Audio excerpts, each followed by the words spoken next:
Hello friends, welcome back in the part 3 of branch accounting stock and debtor method। अभी तक आप मेरे साथ 4 अकाउंट्स बनाना सीख चुके हैं। The first was the branch stock account, second is the branch debtor account, third was the branch cash account and fourth is branch expense account. अब दो अकाउंट जो आपको मेरे साथ और सीखने हैं, that is branch adjustment account and branch P&L। Comparatively technical हैं। प्लीज़ दोनों वीडियोस जो मैंने आपको दी थी पार्ट 1 पार्ट 2 इसकी, आप उसे एक बार ज़रा उसका कंटेंट जो भी आपने नोट्स बनाए थे उसे रिवाइज कर लीजिए, तो इस वीडियो को समझने में ज़्यादा बेटर रहेगा।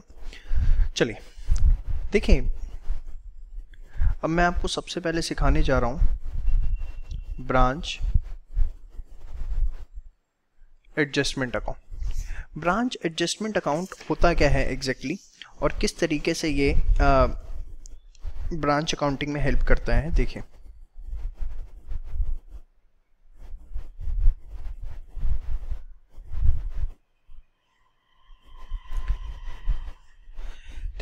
हमने देखा था कि अगर हेड ऑफिस ने 100 रुपए के गुड्स खरीदे और ब्रांच को उसने सेंड किए 120 के, जो कि उसने कस्टमर को बेचे 150 के, तो इसको मैंने नाम दिया था सरप्लस, जो कि हमारा 30 रुपए का था। और ये हमने कौन से अकाउंट से निकाला था? ब्रांच स्टॉक अकाउंट से। ब्रांच एडजस्टमेंट का मेन मकसद होता है कि ये जो 20 रुपए के प्रॉफिट्स हैं इसको निकालना। ये जो 20 रुपए के प्रॉफिट्स हैं, सबसे पहले हम जिसको हम टेक्निकली क्या बोलते हैं, लोडिंग। ठीक है, एक तो ये निकालते हैं, प्लस लोडिंग निकल गई। लोडिंग निकल गई अगर ब्रांच एडजस्टमेंट से,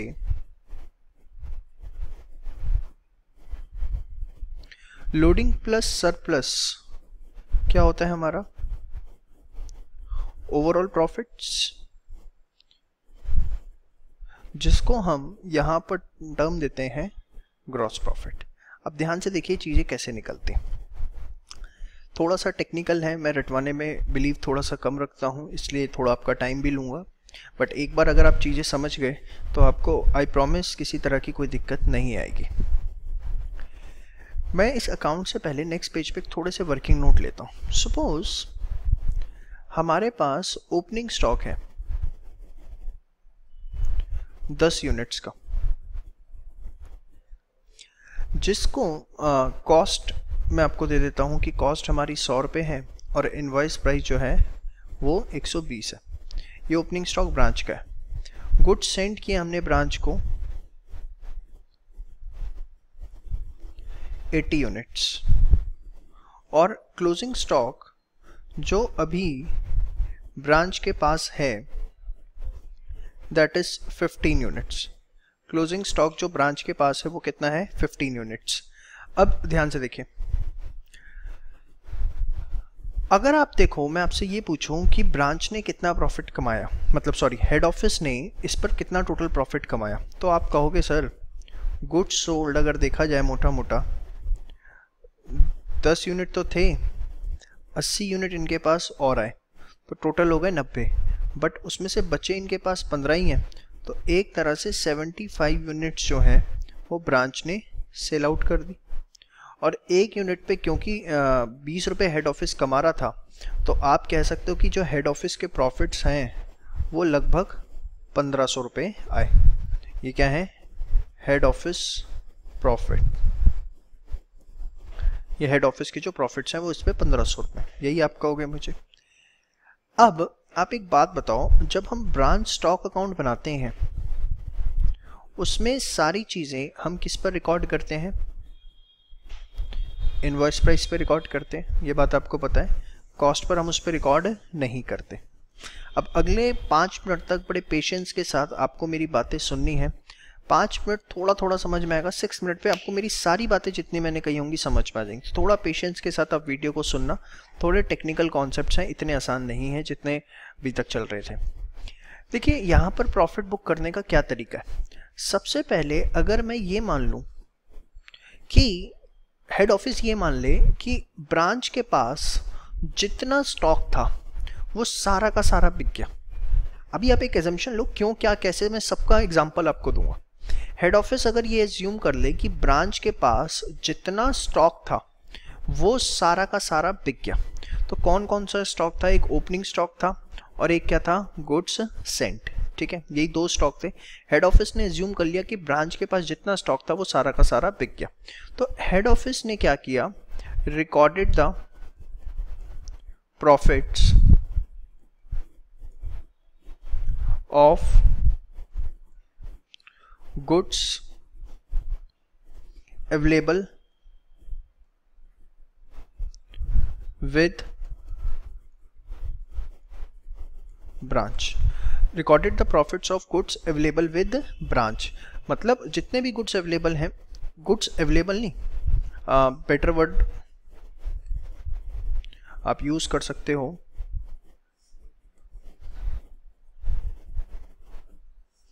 goods sent plus opening stock with branch. तो इसमें हमने क्या किया?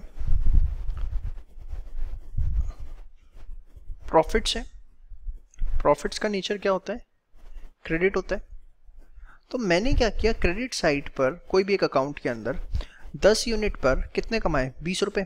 तो मैंने यहाँ लिख दिया 10 इंटू 20, 200 रुपए के प्रॉफिट क्रेडिट कर दिए, और 80 इंटू 20 यहाँ कितने के प्रॉफिट क्रेडिट कर दिए? 1600। और ये किस एजम्पशन पे किया मैंने? क्या मेरी एजम्पशन है? एजम्पशन मेरी ये है कि all the goods have been sold out. सारे के सारे जो गुड्स हैं वो सोल्ड आउट हो चुके हैं। बात समझ में आ गई? बट एक बात बताओ, क्या ये मेरी एजम्पशन जो मैंने ली है कि सारे के सारे गुड्स हेड ऑफिस ने मान लिए कि ब्रांच के पास जितने भी गुड्स हैं वो सारे के सारे गुड्स बिक गए, क्या ये मेरी एजम्पशन ठीक है? ये मेरी एजम्पशन ठीक नहीं है, क्योंकि अगर ये मेरी एजम्पशन ठीक होती तो ब्रांच के पास किसी भी तरीके का क्लोजिंग स्टॉक जो है वो अपीयर नहीं कर रहा होता। बट अगर आप देखें तो यहाँ पर आपको क्या दिख रहा है? क्लोजिंग स्टॉक दिख रहा है। मतलब मेरी एजम्पशन में एक कमी है। मैंने माना था सारे के सारे गुड्स ब्रांच के पास जो है वो बिक गए और मैंने उस पर प्रॉफिट बुक कर लिए थे, बट अभी ब्रांच के पास क्लोजिंग स्टॉक है, मतलब उतने गुड्स हमारे नहीं बिके।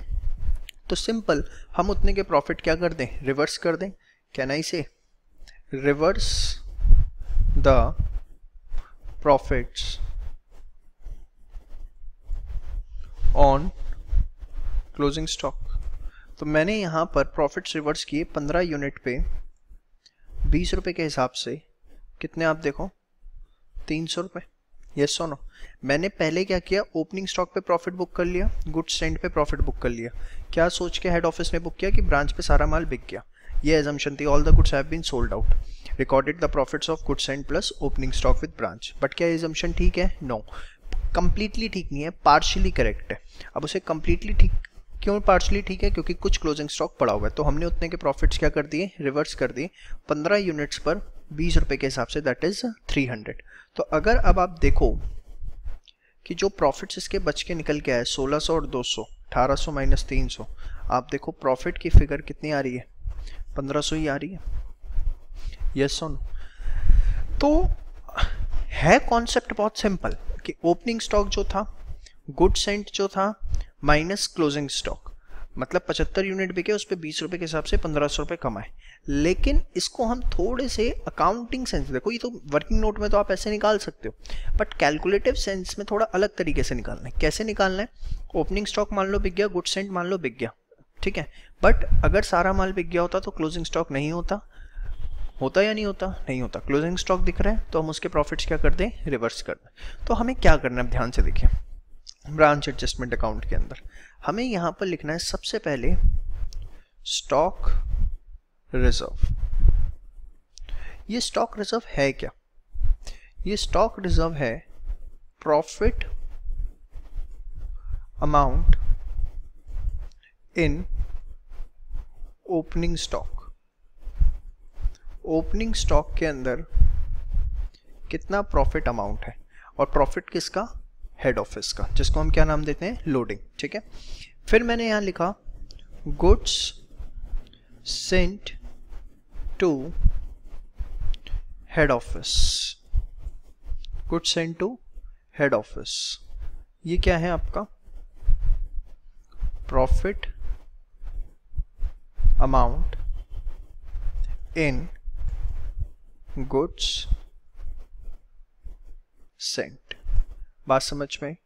इसके बाद अगर क्लोजिंग स्टॉक है तो उसके प्रॉफिट हमें रिजर्व्स करने, तो मैंने यहाँ लिखा स्टॉक रिजर्व, और ये क्या है आपका, ये है आपका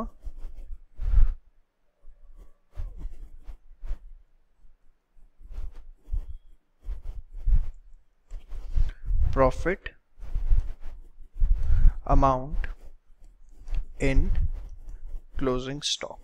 और ये तीनों चीज़ें क्यों लिखी जाती हैं, तीनों के लॉजिक मैंने आपको एक्सप्लेन कर दिए, समझ में मत। और ये प्रॉफिट अमाउंट का मतलब क्या है यहाँ पर, ये 20 रुपये वाले प्रॉफिट। बात समझ में आ गई? शो।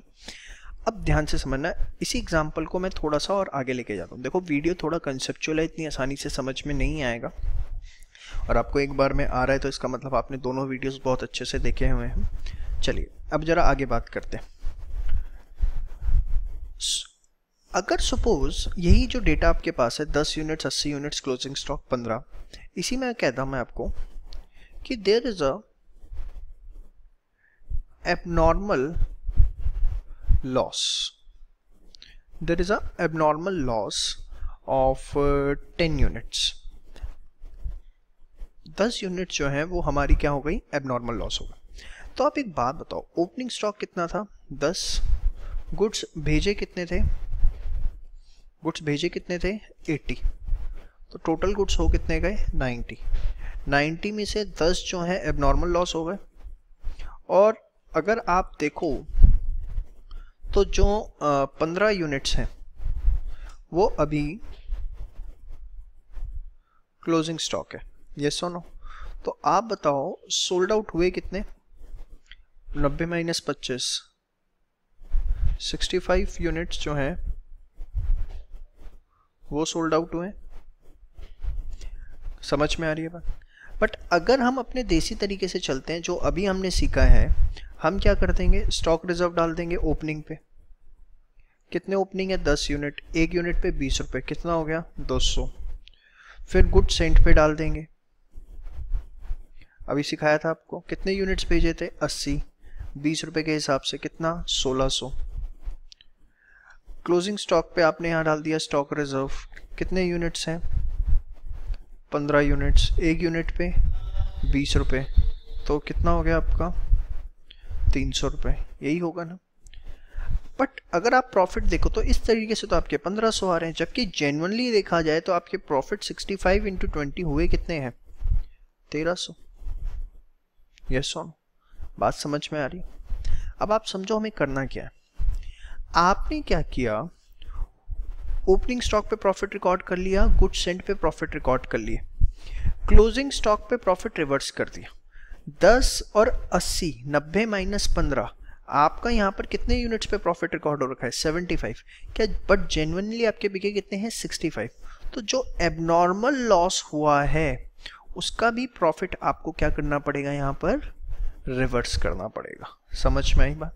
10 यूनिट्स पर 20 रुपये के हिसाब से 200 रुपये उस पर भी आपको क्या करने पड़ेंगे, रिवर्स करने पड़ेंगे। तो अब अगर देखो तो आपकी जो प्रॉफिट फिगर है वो यहाँ पर 1300 रुपये आती है, जो कि इससे मैच कर रही है। तो आपको एक बात और समझ में आ गई कि सिर्फ और सिर्फ क्लोजिंग स्टॉक पे प्रॉफिट रिवर्स नहीं करना, अगर कुछ एबनॉर्मल लॉस हुआ है, अगर कुछ एबनॉर्मल लॉस हुआ है तो उस एबनॉर्मल लॉस का भी हम क्या करेंगे, प्रॉफिट पोर्शन जो है वो रिवर्स कर देंगे। समझ में आई बात? अदरवाइज होगा क्या, हमारे जेन्युइन प्रॉफिट्स नहीं निकल के आएंगे। ठीक है। सेम वे सपोज कोई भी लॉस हो, मैं कह रहा हूँ सपोज अगला एक मेरे पास नॉर्मल लॉस है, नॉर्मल लॉस हुआ हमारा से 15 यूनिट्स का। ठीक है। अब 15 यूनिट्स का अगर नॉर्मल लॉस हुआ तो जेन्युइनली मेरे अगर देखा जाए तो कितने यूनिट्स बिके 50, तो 50 इंटू 20 प्रॉफिट आना कितना चाहिए 1000। बट यहाँ तो मैंने क्या कर रखा है, सिर्फ ये ले रखा है, तो नॉर्मल लॉस के भी प्रॉफिट्स क्या कर दूंगा मैं, रिवर्स कर दूंगा। 15 × 20 कितना, 300। तो अब आप इसे चेक करोगे, अगर यहाँ प्रॉफिट्स निकाल के वो कितना आ रहा होगा, 1000 आ रहा है, जो कि इसके साथ मैच कर रहा है। समझ में आई बात? तो आपने क्या किया, यहाँ पर एक और चीज़ लिखी, नॉर्मल लॉस, और नॉर्मल लॉस का क्या आएगा बेटा, प्रॉफिट पोर्शन। समझ में आ गई यहाँ पे आपको बात? तो opening stock goods send to head office, जिसको आपने यहाँ टेक्निकली लोडिंग भी बोला, इसके प्रॉफिट्स हमने रिकॉर्ड किए ऑन द एजम्पशन कि ये माल जो हमने भेजा था वो सारा का सारा बिक चुका, बट हमारी एजम्पशन गलत थी, इसलिए हमने क्लोजिंग स्टॉक पे प्रॉफिट रिवर्स किया, अब नॉर्मल लॉस पे भी प्रॉफिट रिवर्स किया और नॉर्मल लॉस पे भी प्रॉफिट रिवर्स किया। होपफुली आपको मेरी यहाँ तक बातें सारी समझ में आ रही है। अब ध्यान से सुनिए आगे, आपको दो बातें और पता होनी चाहिए, that is the difference between abnormal loss and normal loss. आपको पता भी है, लेकिन थोड़ा सा मैं आपको अकाउंटिंग सेंस में और बता दूं। देखो, नॉर्मल लॉस की सबसे बड़ी बात होती है, ये होता है रिकरिंग नेचर का, जबकि एबनॉर्मल लॉस जो होता है वो होता है नॉन रिकरिंग नेचर का। नॉन रिकरिंग नेचर और रिकरिंग नेचर दोनों के बीच में डिफरेंस है। देखो, अगर कोई लॉस रिकरिंग नेचर का है तो it affects the decision making, वो डिसीजन मेकिंग को अफेक्ट करता है।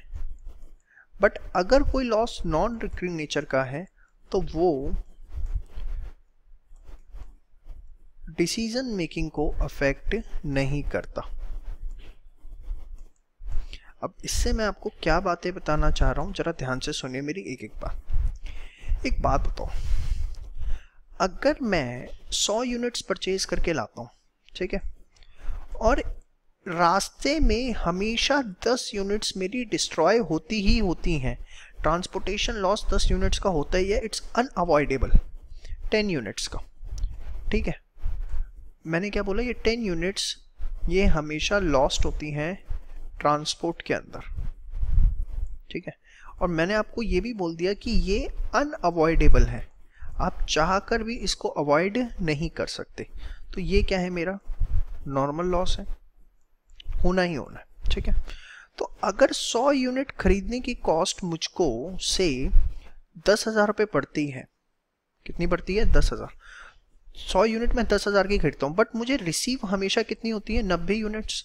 तो मैं अपनी पर यूनिट कॉस्ट जो निकालूंगा वो कैसे निकालूंगा, 10,000 बटा 100 या 10,000 बटा 90।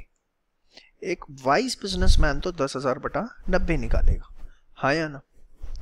वो कहेगा भाई हर बार का है ये, तो मेरी कॉस्टिंग 10,000 बटा 100 नहीं है, 10,000 बटा 90। रिकरिंग नेचर का है, मेरी डिसीजन मेकिंग को अफेक्ट करता है, कॉस्टिंग मेरी बढ़ा देता है, परमानेंट हो गया। बट सपोज 100 यूनिट खरीद के लेके आता हूं, हमेशा 100 ही मिलती हैं, एक बार कभी 10 यूनिट चोरी हो गई, लॉस बाय थेफ्ट हो गया। अब लॉस बाय थेफ्ट मेरी गलती की वजह से हुआ, मैं उस दिन थोड़ा ध्यान नहीं दे पाया था, तो मैं क्या कहूँगा, मेरी कॉस्टिंग 10,000 बटा 90 आई या 10,000 बटा 100 आई? उस केस में कहूँगा मेरी कॉस्टिंग 10,000 बटा 100 आई। क्यों आई? क्योंकि वो नुकसान मेरी वजह से हुआ है, वो मेरी डिसीजन मेकिंग को अफेक्ट नहीं करेगा। एक बात बताओ, सपोज किसी का लॉस बाय फायर हो गया 20 लाख रुपए का, वो हर साल अपने बिजनेस से अच्छे खासे 8-10 लाख रुपए कमा रहा था, किसी पर्टिकुलर ईयर में भगवान न करे लॉस बाय फायर हो गया 20 लाख का, तो क्या बिजनेस बंद कर देगा? वो कहेगा मेरी गलती की वजह से हुआ है, आगे से ध्यान रखूंगा, बट इससे मेरी डिसीजन मेकिंग अफेक्ट नहीं होती। बट कोई दुकानदार 50 रुपए की चीज़ खरीद के लाता था, 60 रुपए की बेचता था, अब उसकी कॉस्टिंग जो है उसकी परमानेंट 62 रुपए हो गई है, 62 रुपीज़ हो गई है, तो क्या वो आगे बिजनेस करेगा? वो आगे बिजनेस नहीं करेगा। तो नॉर्मल लॉस मेरी डिसीजन मेकिंग को अफेक्ट करता है, जबकि एबनॉर्मल लॉस मेरी डिसीजन मेकिंग को अफेक्ट नहीं करता। समझ पाएगा? अब डिसीजन मेकिंग आपको पता होनी चाहिए, वो हम लेते हैं on the basis of gross profits and जो हम अपनी डिसीजन मेकिंग करते हैं वो हम किसके बेसिस पे लेते हैं, या तो ग्रॉस प्रॉफिट के बेसिस पे या ऑपरेटिंग प्रॉफिट के बेसिस पे। बात समझ में? मतलब while computing the gross profits और operating profits of the business, normal losses are considered but not the abnormal loss. कोई भी बिजनेस अपना डिसीजन उसे आगे कंटिन्यू करना है या बिजनेस कंटिन्यू नहीं करना, वो इस बेसिस पर कभी भी नहीं लेगा कि उसके नेट प्रॉफिट कितने आए हैं, क्योंकि नेट प्रॉफिट को अफेक्ट करने वाले वेरियस फैक्टर्स हैं, loss by fire, insurance claim, interest on bank loans, interest on investment. अरे ये सब मेरे बिजनेस से रिलेटेड थोड़ी ना चीज़ें हैं, ये तो आपकी लापरवाही है या आपका दिमाग है। बिजनेस में जो बिजनेस की वजह से प्योर प्रॉफिट्स आ रहे हैं, that is only operating profits and net profit, operating profits and gross profits. Net profits जो हैं ग्रॉस प्रॉफिट में दूसरी आइटम्स प्लस माइनस करके निकाली जाती हैं, these are non operating expense and non operating incomes, मतलब जिनका बिजनेस से रिलेशनशिप, प्योर बिजनेस से रिलेशनशिप नहीं होता।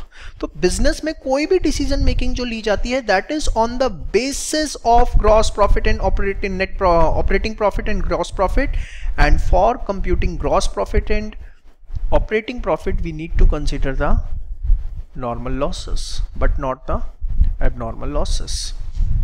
Hopefully आपको मेरी बात समझ में आई हो, ये बात आप लिख लीजिए। For computing gross profit and operating profits, only recurring losses, that is normal loss, is considered,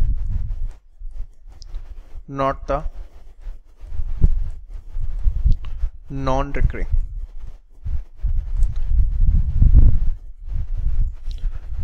That is abnormal loss.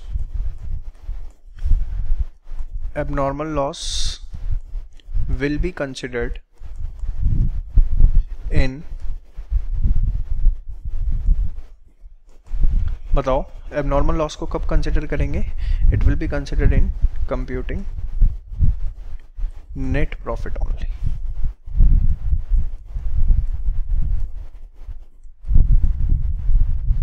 अब ध्यान से देखिए, तो यहां पर देखो ब्रांच एडजस्टमेंट से मेरा मकसद होता है ग्रॉस प्रॉफिट निकालना। तो यहां पर मुझे साथ में क्या लेना पड़ेगा? नॉर्मल लॉस, उसकी जो भी कॉस्ट है। अब क्यों लेना पड़ेगा मैं समझा चुका हूँ, फटाफट समराइज कर रहा हूँ, क्योंकि नॉर्मल लॉस रिकरिंग नेचर का होता है जो मेरी डिसीजन मेकिंग को अफेक्ट करता है, और ग्रॉस प्रॉफिट जो है और ऑपरेटिंग प्रॉफिट जो है उसके बेसिस पर डिसीजन मेकिंग ली जाती है, इसलिए मैं यहाँ ले रहा हूँ। बट एबनॉर्मल लॉस यहाँ पर नहीं लेना। क्यों? क्योंकि वो डिसीजन मेकिंग को अफेक्ट नहीं करता। तो यहाँ पर आपके आ जाएंगे ग्रॉस प्रॉफिट्स।